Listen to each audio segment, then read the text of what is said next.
aren't you more shocked as a champion, I imagine, of independent journalism that Israel has locked journalists out of Gaza in order to hide what it's doing in Gaza? And I kind of searched, I can't find you on the record anywhere condemning Israel for locking journalists out of Gaza.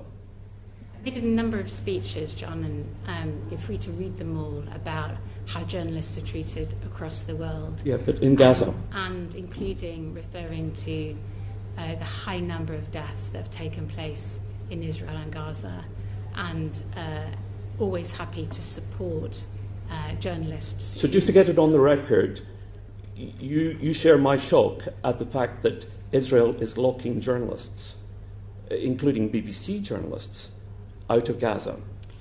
I am very keen to go to Israel to understand. No, that's.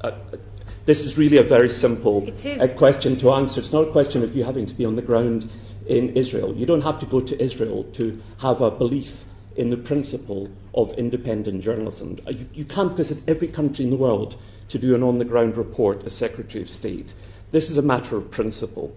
Does Israel have the right to lock journalists out of Gaza so that they're unable to report on the on-the-ground breaches of international law in Gaza? That's a question that you can answer in quite a straightforward fashion. I like to look at evidence. And, right. And you can't get any evidence. If journalists are locked out of Gaza, you can't look at the evidence by definition. That is the point of journalism, to gather evidence.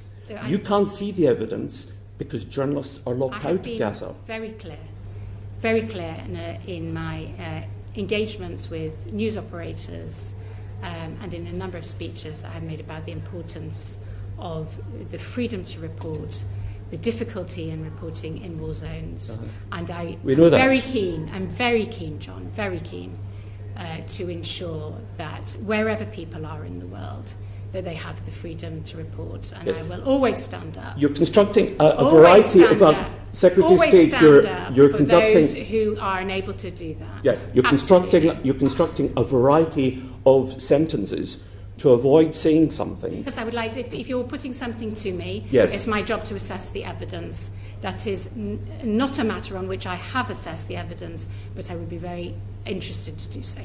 So for example, you would have to go to Ukraine, would you, and the occupied areas of Ukraine, before you could express a view on Putin and whether it's right or wrong for him to lock journalists. So you cannot express a view on any war zone unless you in person visit that war zone. You're going to be very busy over the next few years. I absolutely haven't said that, and you are misconstruing what I said. I said I'm particularly interested in what's happening in Israel and Gaza in relation to journalism. All are. And that is why, a number of months ago, I asked the Foreign Office if I could go to Israel in order to go. And I also asked to go to Ukraine as well. Unfortunately, neither of those trips have transpired. But I asked again. I'd just like to finish. I asked again last week because I am very interested in the high number of deaths in the region and in relation to journalists. Yes, so I asked my department again, in fact, last week, if it was possible for me to go, because I'm very interested in ensuring that journalists have the freedom to report. Yes, well, they don't.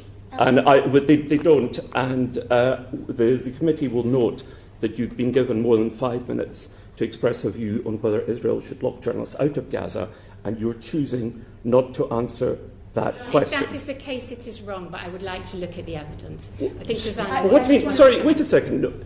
If you'll allow me to pursue this, Permanent Secretary.